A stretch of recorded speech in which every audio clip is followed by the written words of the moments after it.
sujet de ce soir, c'est le mal, un bon argument contre Dieu. Et tout de suite, moi,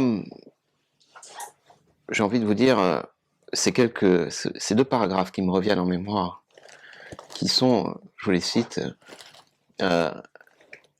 nous voici encore seuls. Tout cela est si lent, si lourd, si triste. Bientôt, je serai vieux et ce sera enfin fini. Il est venu tant de monde dans ma chambre. Ils ont dit des choses, ils ne m'ont pas dit grand-chose. Ils sont partis, ils sont devenus vieux, misérables et lents, chacun dans un coin du monde. Hier soir à 8h, Madame Bérange, la concierge, est morte. Une grande tempête s'élève de la nuit. Tout en haut, où nous sommes, la maison tremble. C'était une douce et gentille fidèle amie. Demain, on l'enterre rue des Saules. Elle était vraiment vieille, tout au bout de la vieillesse. Je lui ai dit, dès le premier jour, quand elle a toussé, « Ne vous allongez pas surtout, restez assise dans votre lit. » Je me méfiais. Et puis voilà, et puis tant pis. Qu'y a-t-il de plus terrible que d'avoir inlassablement fixé en nous être si évolué, cette progression vers la mort qui se couchera toujours à la fin dans notre lit. Et voudra-t-elle nous étreindre ce soir? Voici ce que je pensais, ce à quoi je pensais hier. Je pensais à cette introduction que vous aurez peut-être reconnue de Mort à crédit de Céline, lorsqu'hier soir, j'ai tué ma concierge. Personne ne s'en est encore aperçu, personne ne saura que c'est moi. Avant longtemps, qui s'apercevra de sa disparition? Elle vivait seule, dans mon immeuble et dans son obscurité. Ce n'était pas une autre Madame Bérange, c'était une personne ignoble, effrayante Ajaccio, et tenant de sa main tant de jeunes, tenant dans sa main, oui, tant de jeunes étudiants corses, pauvres et effarés. L'assassiner, c'était agir pour le bien de l'humanité. Je l'ai fait, sans plaisir, mais avec devoir. L'humanité est meilleure sans elle. Depuis hier, la jeunesse corse, j'ose dire le monde y a gagné. J'ai fait le bien. Alors, n'appelez pas tout de suite la police. Et si vous êtes en train de le faire, est-ce que vous pourriez raccrocher, voilà. Parce que cet aveu, il est bien entendu adapté du personnage principal du roman de Dostoïevski, Raskolnikov, dans Crime et Châtiment. Un jeune homme tue un être insignifiant et malfaisant. Ce faisant, il augmente le bien-être général de l'humanité. Est-ce qu'il a eu fondamentalement tort? Peut-il être vraiment condamné? Dans Crime et Châtiment, Dostoïevski s'en prend à une philosophie très à la mode au XIXe siècle, l'utilitarisme. Si les conséquences bonnes d'une action dépassent les conséquences mauvaises, alors il est juste de l'entreprendre. D'où le nom. On mesure les actes à la lumière de leur utilité sociale. Est-il juste de tuer sans justice une concierge ou une infâme prêteuse sur gage pour augmenter le bien-être global de l'humanité? La lecture de Crime et Châtiment a été d'ailleurs, pour moi, une réponse. J'étais, en 2010-2011, à Hambourg. Je logeais dans Reeperbahn, c'était le plus grand quartier chaud d'Europe, plus grand que Pigalle, pour vous donner une idée, hein, bien plus grand. Et chaque jour, donc je logeais dans une famille allemande, pauvre, avec un enfant en bas âge. Je parlais pas trop avec eux, je sortais pas la nuit, j'étudiais avec mes camarades. Mais chaque jour, je me demandais où pouvait aller ma vie. Et pratiquement quel choix faire, et insatisfait par la théorie économique utilitariste que l'on m'enseignait, j'eus le bonheur de lire à ce moment Crime et Châtiment. J'étais charmé par la prose dostoïevskienne et je découvris enfin l'origine de mes réticences. Il existait une morale et des actes intrinsèquement mauvais. J'y reviendrai. L'utilitarisme de mes professeurs était faux. Je le sentais, mais je n'arrivais pas à le démontrer. Étais-je vraiment convaincu ou juste charmé passagèrement par de la littérature. En tout cas, la question de l'existence du mal et sa relation avec Dieu était prégnante. Cela, c'était indubitable. La question de ce soir, c'est donc, le mal est-il un bon argument contre l'existence de Dieu? Ce qui est sûr, c'est que cette question du mal, elle traverse l'humanité comme elle traverse la littérature, comme elle traverse la Bible, de la création, avec Adam et Ève, jusqu'à l'Apocalypse, en passant par le livre de Job. Vous vous souvenez peut-être que lors de notre dernière intervention, enfin de ma dernière intervention, j'avais évoqué 2 points sur lesquels nous avions échangé un peu après, c'était la nécessité de clarté, donc de définir clairement une position, et l'impossibilité, même pour Dieu, de faire qu'un carré soit en même temps un cercle. Et moi, ce que je vous propose ce soir, c'est d'insister sur ces 2 points pour aborder cette question du mal. Alors, le mal, d'abord, j'ai envie de vous dire, je vais vous proposer une tentative de définition, donc, puisque nous sommes dans cette perspective de clarté. Et pour cela, il faut revenir à la création. Dieu, qui est perfection, crée des êtres. Mais il va créer des êtres qui ne sont pas parfaits. Autrement, ce serait créer des dieux. Ces êtres créés sont donc imparfaits, ils n'ont pas toutes les qualités de Dieu. C'est évidemment le cas pour les êtres humains. Aucun d'entre nous n'est parfait. Nous sommes limités. Chaque être vivant comporte des degrés divers dans son imperfection, d'un ver de terre à l'homme, en passant par le dinosaure. Et nous ne sommes pas tous à la fois hommes et femmes, et nous ne sommes pas donc tous évidemment omniscients, par exemple. Que nous soyons imparfaits, toutefois, ça ne fait pas de nous des êtres mauvais. Pensez à Adam et Ève au départ. Ce sont des créatures imparfaites, limitées, mais elles ne sont pas immédiatement marquées par le mal. Mais alors, qu'est-ce que le mal, si ce n'est pas une imperfection? Eh bien, le mal, c'est une privation. C'est la privation d'un bien. Tandis que l'imperfection, ce n'est que l'absence d'un bien. Je prends un exemple. Une pierre a une nature qu'elle ne peut dépasser. Même la pierre la plus parfaite ne peut pas être en même temps un homme. Et même le plus parfait des hommes ne peut pas être en même temps une pierre. Ça, c'est l'imperfection, l'absence d'un bien. Mais le mal, c'est ce qui pourrait exister dans la nature d'un être, mais qui n'existe pas. Par exemple, un enfant qui naît avec une trisomie 21, il n'a pas toutes les capacités cognitives d'un être humain, une personne qui est épileptique ou qui est aveugle. On pourrait malheureusement, donc je dis malheureusement, continuer sans fin, mais vous voyez, ce sont des êtres humains et pourtant, elles expérimentent le mal. Avec évidemment toute la dignité qui leur est propre et tout l'amour qui leur est dû. Ils sont toujours des êtres humains avec toute cette dignité. Mais, vous voyez, ils souffrent d'un mal, ils sont privés d'une qualité propre, il y a une privation. Et si par exemple, en autre exemple, demain je perds ma main dans un accident de voiture, eh bien je perds une qualité de ma nature abstraite. Et c'est ça au fond le mal. C'est un manque qui vous prive donc d'un bien, de ce qui constitue votre nature. Job, puisque j'évoquais le livre de Job, sur qui tombent tous ces malheurs, il se plaint de perdre de l'argent, de perdre sa situation, sa santé, évidemment. Il est frappé par le mal. Mais le mal, c'est pas ce qui vous tombe dessus sans prévenir. C'est aussi celui que nous faisons plus ou moins volontairement. C'est le péché. C'est aller volontairement, par un acte de notre volonté, à l'encontre de notre nature. C'est un acte de rébellion contre notre nature. Nous qui sommes faits à l'image d'un Dieu parfait, nous préférons mal agir. Il y a donc 2 côtés au mal pour les philosophes, il faut bien garder ça à l'esprit, hein. 2 côtés, le mal moral celui que nous choisissons d'accomplir, et le mal naturel, celui qui nous tombe dessus. Alors, c'est deux catégories, mais évidemment, c'est pas deux catégories très...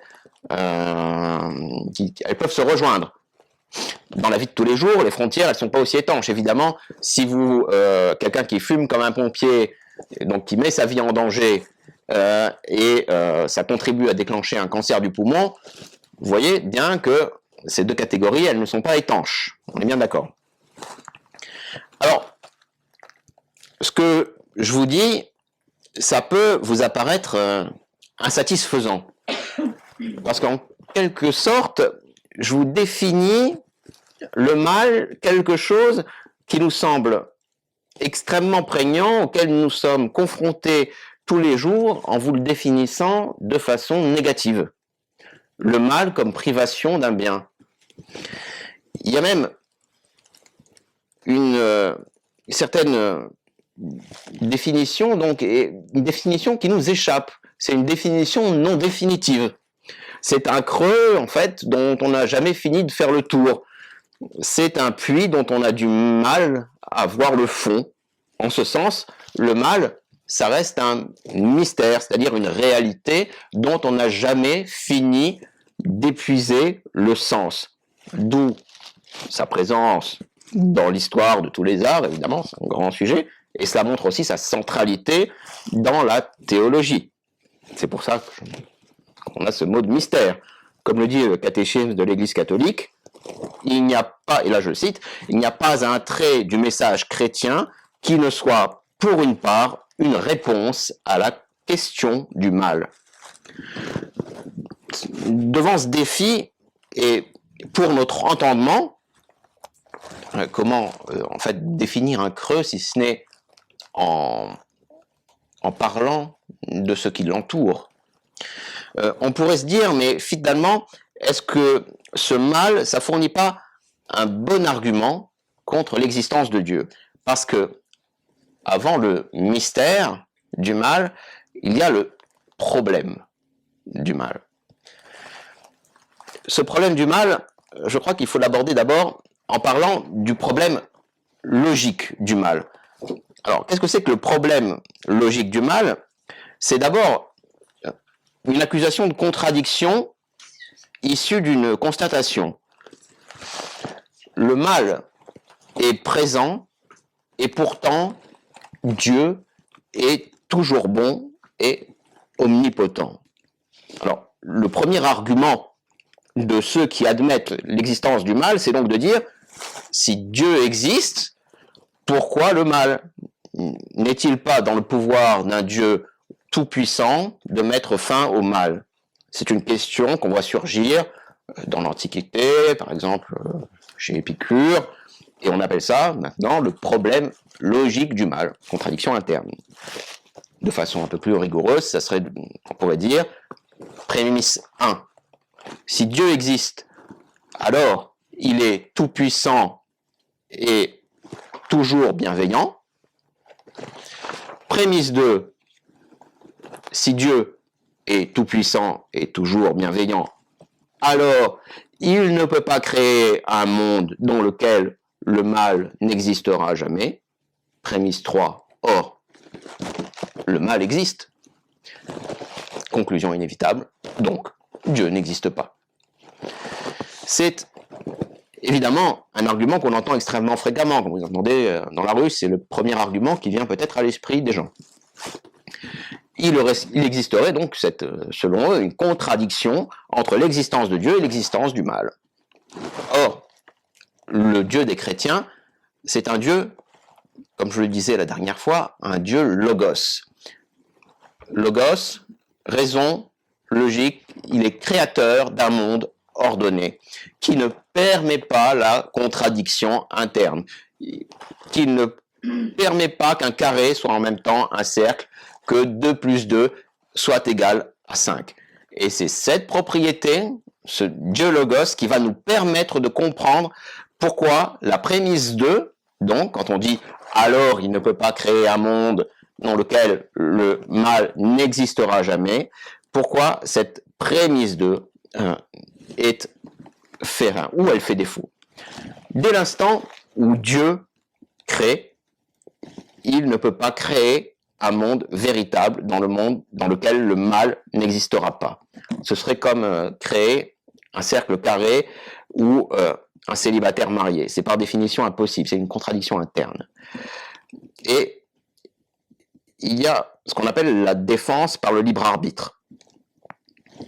Nous sommes ici dans l'apologétique qui offre un plaidoyer rationnel en faveur des vérités de foi.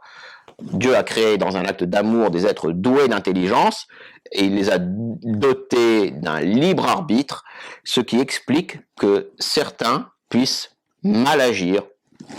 Le mal existe. Mais vous noterez que ça n'explique pas le mal naturel. Qu'est-ce qu'on fait des tremblements de terre? Qu'est-ce qu'on fait des éruptions volcaniques qui tuent les dinosaures et les humains? La défense par le libre arbitre, elle ne résout pas tout ça. Sauf si on ajoute, dans une perspective théologique, une référence à la création. Le mal est entré dans le monde terrestre avec le péché originel, par exemple. Cette défense par le libre arbitre, d'un point de vue historique, pour le dire rapidement, elle a été produite par Alvin Plantinga en réponse à un philosophe qui s'appelle Mackie dans les années 50, qu'il avait exposé de façon un peu serrée, un peu construite, logiquement, dans un article célèbre.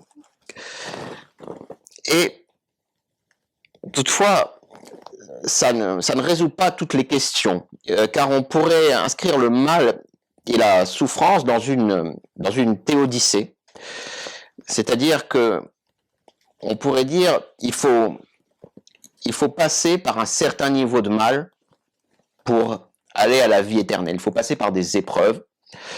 Et on pourrait aussi ajouter une perspective qui est celle héritée de Thomas d'Aquin, qui est relative à la nature des choses. Le mal existe parce qu'il est dans la nature, par exemple, de la gazelle d'être mangée par le lion. Et certaines bonnes actions conformes à la nature de l'homme peuvent produire des effets mauvais sur d'autres personnes, dans d'autres échelles temporelles. Donc, vous voyez, on a un problème logique du mal qui semble assez résolu finalement. La défense par le libre arbitre qui a été posée de façon assez logique par Alvin Plantinga dans les années 70, elle semble, de la vie générale, avoir résolu ce problème du mal, ce problème logique du mal. Pourtant, dans ses principaux aspects. Mais on va dire, pourtant, il y a un autre problème qui peut être ajouté, un autre argument, une autre version. C'est le problème probabilistique, j'ai envie de vous dire, du mal. On ajoute une probabilité. On dit, l'autre argument, donc, contre l'existence de Dieu, ça va être un argument qui va porter, donc, non pas sur la présence du mal, mais sur sa prégnance. On va plus dire, si Dieu existe, alors pourquoi le mal n'existe pas? On va avoir un argument donc utilisant les probabilités. On va dire si Dieu existe, nous ne devrions pas avoir autant de mal. Avec autant de mal, il est probable que Dieu n'existe pas. C'est un peu mettre Dieu à son image. C'est un peu dire si j'étais président de la République. Voilà. Là, sauf que là, on dit si j'étais Dieu. Si j'étais Dieu, ça serait mieux. Voilà. Autrement dit, donc, pour vous donner un exemple, voilà, c'est si j'étais Dieu, j'aurais sauvé cet enfant du cancer, cette grand-mère de l'Alzheimer, cet assassin, je l'aurais empêché de tuer, etc., etc., etc. Évidemment, rien ne nous dit que, étant donné que nous disposons, et j'en reviens là, d'un libre arbitre, le monde aurait pu être meilleur. Et d'abord, mais qu'est-ce que c'est qu'un monde meilleur? C'est peut-être un monde où tous les hommes, un monde excellent, un monde où tous les hommes seraient sauvés. Mais quel est le défi pour la personne qui développe un tel argument? Son problème, c'est que cet argument, ça repose sur une évaluation subjective d'une situation. Si j'avais été donc Dieu, telle éruption volcanique n'aurait pas eu lieu, mais tel enfant n'aurait pas été tué, mais surtout, c'est un seul être de plus aurait librement choisi Dieu et aurait eu la vie éternelle auprès de lui. Or, de par sa finitude, de par notre finitude, de par nos moyens de connaissance, l'être humain n'est pas en position de savoir cela. On ne peut pas savoir que un être humain aurait librement choisi Dieu. C'est une position qui ne peut pas être soutenue rationnellement. Vous aurez remarqué que je n'ai pas dit un seul être humain de plus aurait été heureux durant toute son existence, jamais un seul mauvais coup du sort, jamais un acte mauvais au cours de sa vie, de la vie de ce centenaire ne serait apparu. Et d'ailleurs, même en disant, en prononçant cette phrase, on se rend bien compte à quel point cette vie nous paraîtrait finalement morne. Mais, car c'est pas ça la perspective chrétienne. Et la perspective chrétienne, vous le savez, la perspective chrétienne, c'est pas le bonheur sur cette terre que nous devons rechercher, c'est à minima de se trouver dans un état de grâce à l'instant de notre mort. Le projet de Dieu pour nous, c'est que nous le rejoignions, c'est que nous en venions à le connaître dans cette vie et que nous le rejoignions dans la vie éternelle. Et quand on dit avec autant de mal l'existence de Dieu est improbable, la question aussi à mettre en avant, c'est improbable, mais par rapport à quoi? Est-ce que cette présence du mal annihile tous les autres éléments en faveur de l'existence de Dieu qui nous entoure? Nous avons le mal, là, d'accord, nous avons énormément de mal, mais est-ce que ça annihile l'intelligibilité, notre connaissance, notre possibilité de connaître des choses? Est-ce que ça annihile la création de l'espace et du temps? En fait, probabilité, ça veut dire contexte.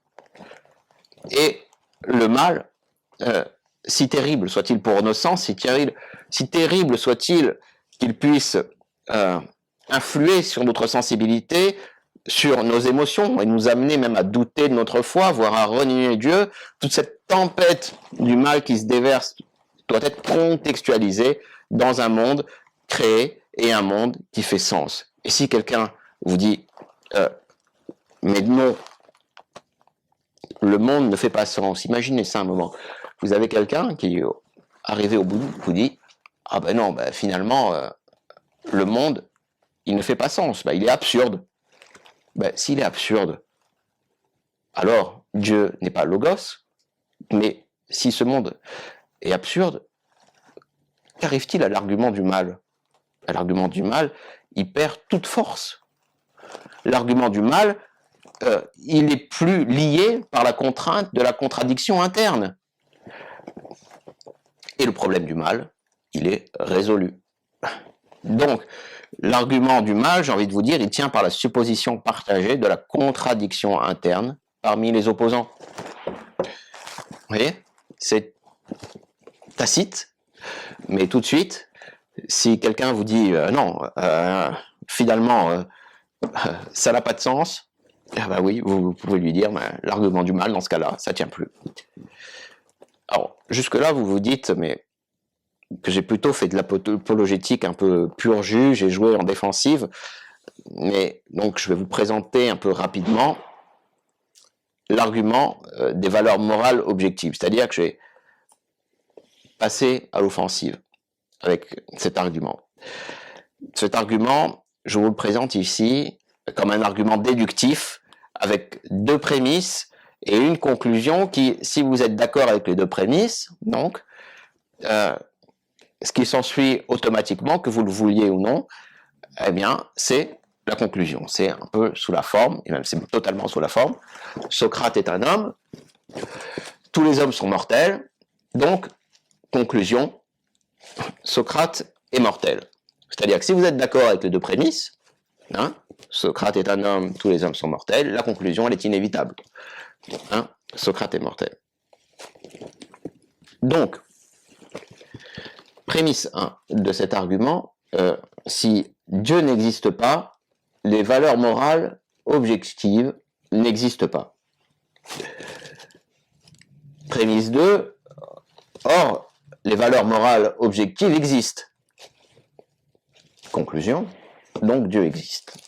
Alors, j'explique. Vous voyez, tout cet argument, ça repose donc sur ce qu'on appelle des valeurs morales objectives. Alors, c'est assez simple finalement à appréhender, malgré le nom un peu barbare. Parce que c'est finalement quelque chose que nous ressentons au quotidien. J'ai envie de vous dire à l'insu de notre plein gré. Je voudrais insister parce que aujourd'hui, d'abord, insister sur cette notion d'objectivité parce que l'objectivité, ça se comprend plus immédiatement aujourd'hui dans notre monde. Cela veut dire que c'est indépendant de n'importe quel état d'esprit, n'importe quand. C'est en tout temps, en tout lieu et indépendamment des observateurs. Parlons encore plus clair. Une moralité objective, pour pousser l'argument jusqu'au bout, c'est par exemple que la Shoah aurait été mal, même si les nazis avaient gagné la Seconde Guerre mondiale et avaient exterminé tous ceux qui pensent contrairement à eux. S'ils avaient lavé le cerveau de tout le monde, eh bien, la Shoah aurait continué à être un acte mauvais. Donc, dans un monde possible dans lequel les nazis auraient gagné la guerre, eh bien, l'extermination d'innocents aurait quand même été un acte mauvais. Et c'est pas une revendication extraordinaire que je fais là. C'est, souvenez-vous, précisément ce qui a servi lors du procès de Nuremberg, lorsque des nazis tentaient de s'abriter derrière la légalité de leurs actes. On leur a répondu, oui, d'accord, c'est bien beau la légalité des actes au sein d'un pays, mais il y a quelque chose au-dessus. Il y a des valeurs morales objectives qui ne dépendent pas de l'état d'esprit particulier de gens dans une nation à un moment donné. C'est cette notion qui est incluse d'ailleurs tacitement dans la Déclaration universelle des droits de l'homme, qui a été coécrite par un catholique thomiste, Jacques Maritain. Il n'est pas allé chercher aussi, enfin très loin. Ça figurait déjà dans la Déclaration des droits de l'homme et du citoyen d'août 1789, puisque certains droits sont inviolables et sacrés, comme la propriété, qui est d'ailleurs, vous savez peut-être que cette déclaration, elle est rédigée sous le regard d'un être supérieur. C'est ce qui figure au début de la déclaration, dans le préambule. Et c'était d'ailleurs aussi, pour reprendre Cicéron, revenir là dans l'Antiquité, avait développé un plaidoyer mémorable qui parlait aussi de l'existence de valeurs universelles. Quand on y réfléchit 2 secondes, l'existence de ces valeurs morales objectives, elle est très difficile à contourner. Si elles n'existaient pas, ça voudrait dire qu'il serait moralement équivalent, sans contrainte extérieure, de torturer un enfant. Ça serait moralement équivalent à le chérir. Et rares sont les personnes qui osent soutenir cette position. Nous tomberions tout simplement dans j'ai envie de vous dire, dans le théâtre de l'absurde. Souvenez-vous de ce cri, si Dieu n'existe pas, alors tout est perdu.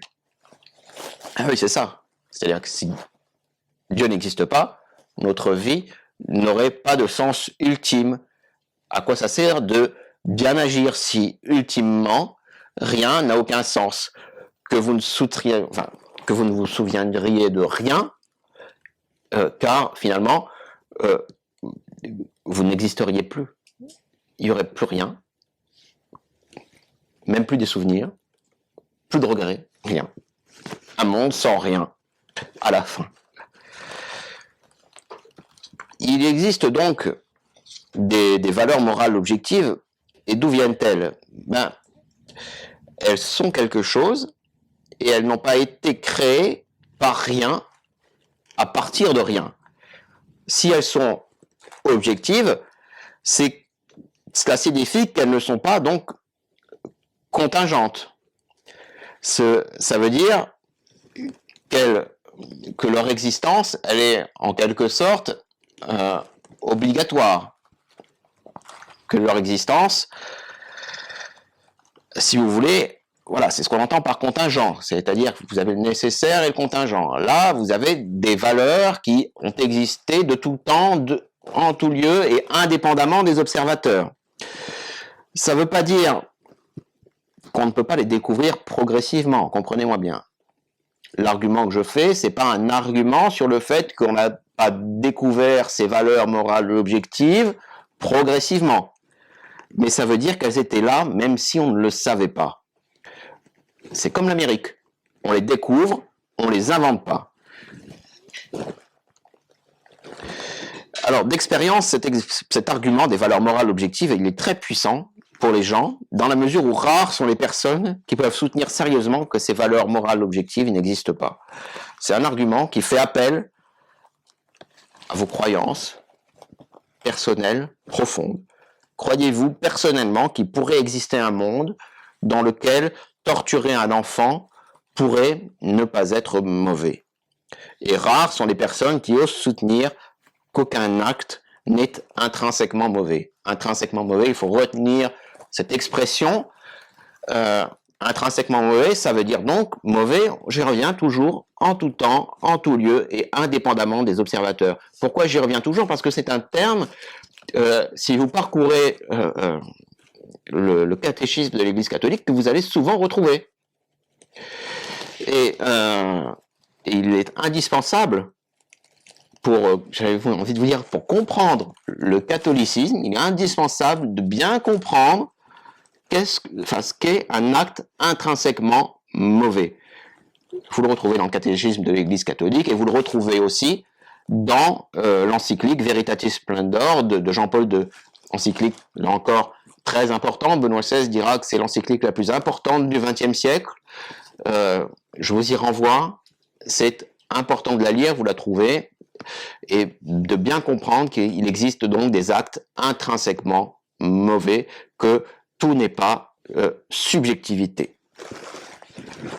Alors, en conclusion, est-ce que le mal est un bon argument contre Dieu? Ben, au terme donc de cette rapide présentation de ce soir, je crois qu'on peut répondre, et je crois qu'on peut répondre oui. Le mal, c'est un bon argument contre l'existence de Dieu. Même si ça pourrait vous surprendre, je dirais oui. Le mal, c'est un bon argument contre l'existence de Dieu. Mais finalement, qu'est-ce qu'un bon argument? Un bon argument, c'est un argument qui essaye de convaincre son opposant ou une personne indécise ou qui essaye de renforcer une position. Et au vu du succès populaire et les débats académiques qui continuent de susciter et sur lesquels j'ai pudiquement passé, le mal, c'est un bon argument et il peut être organisé de façon logiquement valide. Tous les ingrédients sont là pour avoir un bon argument. Le mal est un bon argument parce qu'il force le théiste à préciser sa pensée, voire à la restructurer lorsqu'il parle de cette réalité dont on n'a jamais fini d'épuiser le sens. L'argument du mal est un bon argument parce qu'il pousse le théiste dans ses retranchements, et dans ses retranchements, ça veut dire aussi un peu plus proche dans sa connaissance de Dieu. Mais comme au judo, une bonne attaque peut être contrée par une excellente défense et on peut renverser la situation. Car une fois qu'on a admis l'existence du mal, il est difficile de ne pas en tirer l'existence de Dieu. C'est ce qui arrive aux héros de Crime et Châtiment. Une fois convaincus qu'en tuant un être misérable, méchant et sans défense, il commet un acte mauvais, il change. Emprisonné, malgré tout, torturé par sa conscience, il a avoué, il se retrouve dans un camp, il se tourne vers Dieu, il se convertit. Son regard sur le monde a changé, il aime une prostituée, Sonia. Et vous voyez, finalement, je commençais en vous citant ces quelques lignes de Céline, en vous disant « nous voici encore seuls », eh bien, vous voyez, finalement, malgré la présence du mal, nous ne sommes jamais seuls. Et donc d'un mal apparent peut surgir un bien réel. Voilà, je vous remercie.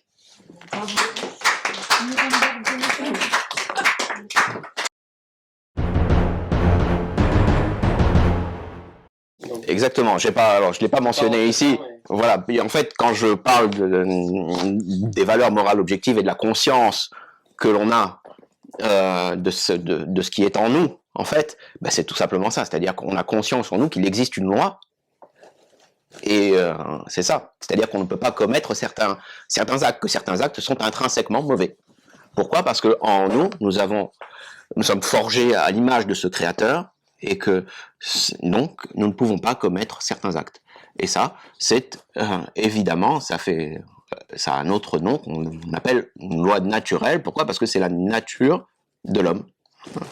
Je vous brosse ça de façon assez... Est-ce que tu peux juste reprendre l'argument avec la conscience morale objective qui définit que Dieu existe? Enfin, oui. Donc les deux arguments et la conclusion.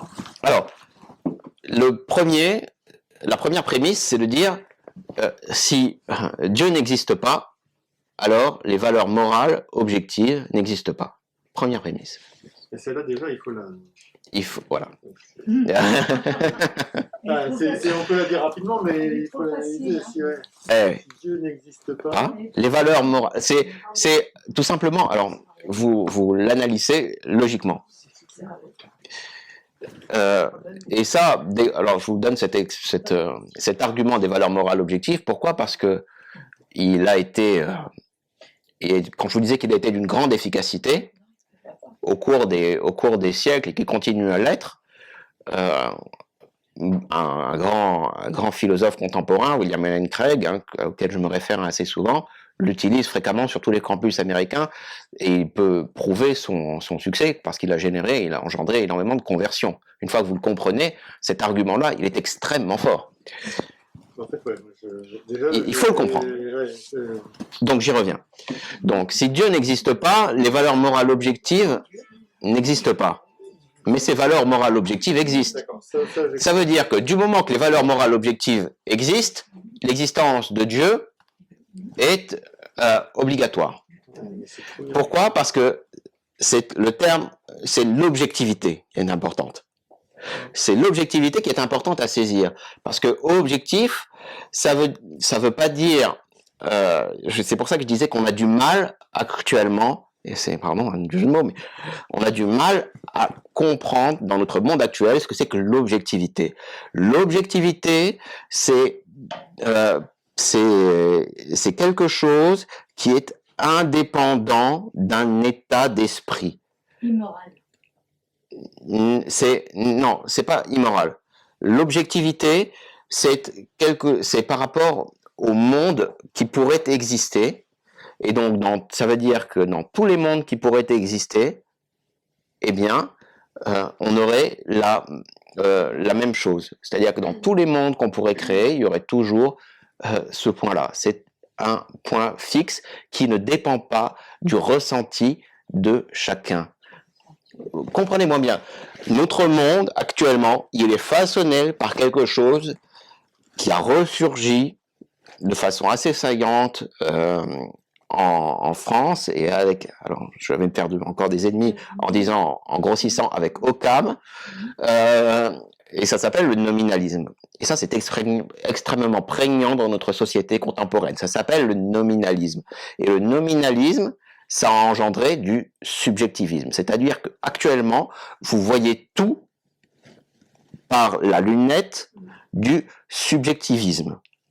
Vous placez d'abord votre subjectivité pour déterminer si quelque chose existe. Placez d'abord votre raison et demandez-vous s'il existe de l'objectivité, c'est-à-dire s'il existe des actes intrinsèquement bons et intrinsèquement mauvais, pas intrinsèquement bons, ça serait un peu, voilà, mais des actes intrinsèquement mauvais. Donc, mauvais, ça veut dire, je le répète, en tout temps, en tout lieu et indépendamment des observateurs. Donc, j'en reviens à cette question. Pour la Shoah, encore une fois, je fais un raisonnement, on appelle un peu par l'absurde, maximaliste. Pourquoi, qu'est-ce que vous diriez à quelqu'un qui serait là et qui vous dirait, mais finalement, mais pourquoi la Shoah est un acte mauvais? Finalement, si les nazis avaient gagné la guerre, quel argument vous leur opposeriez? Non mais, Les inhumains. moi, Mais qu'ils avaient exterminé tout le monde. Qui n'est pas de leur avis. Il existe des valeurs morales objectives, d'accord. Ouais. Mais pourquoi l'existence de valeurs morales objectives prouve l'existence de Dieu? En fait, ça revient à ça. Oui. Il existe des valeurs morales objectives, donc Dieu existe. Oui. C'est ça D'où elles... l'argument. Exactement. Et ben, j'avoue que c'est pas complètement. Parce que L'existence des valeurs morales Ouais. objectives, je crois que, enfin, moi, en tout cas, moi, je l'ai compris. Enfin, c'est une, avec l'argument de Voilà. Lambert, tout ça. c'est une question de cause, de causalité. Cause à effet. Voilà, c'est une question de causalité parce que d'où est-ce qu'elle serait venue Ouais. si elle n'avait pas été créée par Dieu? Et oui. Quelle serait l'hypothèse alternative? De qui dépend-elle? De qui dépend-elle? D'où vient-elle? Je vous pose la question. C'est-à-dire que si vous reconnaissez l'existence de ces valeurs morales objectives, quelle est l'hypothèse seconde? C'est-à-dire elles ont toujours été là? On est bien d'accord, c'est ce que ça veut dire? Ces valeurs morales objectives ont toujours été là? Même si on ne le savait pas? Et elles ont toujours été là, mais elles ont été... Comment elles sont apparues? Enfin, même pas apparues, elles ont toujours été là. Donc, vous voyez bien. L'existence de Dieu est possible. Donc, c'est pour ça que ça amène à l'existence de Dieu. Donc, vous voyez, il y a une autre façon Dans ce sujet-là, Ouais. dans ce contexte-là, Oui. parce que Dieu existe déjà bien avant ce contexte. Donc, Mais ces valeurs, c'est comme le nombre 2. Allez, je le fais facilement. C'est comme le nombre 2. Il existe même si vous n'en avez pas conscience. Il existait même avant qu'il y ait des êtres humains. et même avant le mal. Donc, c'est exactement ça. Une fois que vous vous rendez compte de l'existence, Mais, et d'ailleurs, il y a un argument qui s'appelle l'applicabilité des mathématiques, qui est qui utilise à peu près la même technique.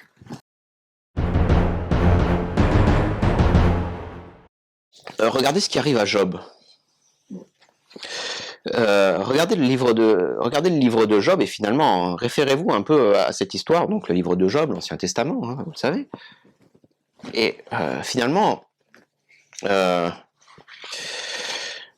savez, bon, voilà, il est mis à l'épreuve par Satan parce qu'il est l'homme le plus intègre du monde. Et donc Dieu va accepter de relever le défi de Satan et va mettre à l'épreuve Job. Et Job, évidemment, il va se proclamer innocent de toutes les fautes, et il est pourtant frappé de tous les côtés. Et il va discuter de tout ce qui lui arrive avec 3 amis philosophes, et eux, ils soutiennent l'idée que Job a péché quelque part. Et la réponse de Job, ça va être une réponse de fidélité. Dieu a donné, Dieu a repris, béni soit son nom. Mais tout au long de cette... et d'ailleurs tout au long de ce livre, on ne s'insère pas du tout dans un monde où Job va douter de l'existence de Dieu. Mais bon, ça c'est autre chose. Mais il cherche à comprendre la présence du mal. Mais cette guérison, elle n'est pas forcément... Si vous n'obtenez pas à la fin cet acte de guérison dans votre vie terrestre, quelle va être votre position par rapport à Dieu? De dire il n'existe pas? On en revient à ce qu'on disait sur la loi naturelle. Vous avez quelque chose de gravé en vous, d'inscrit en vous, qui est qu'effectivement, il existe des lois, des impératifs moraux, des impératifs catégoriques, pardon, et auxquels vous devez obéir.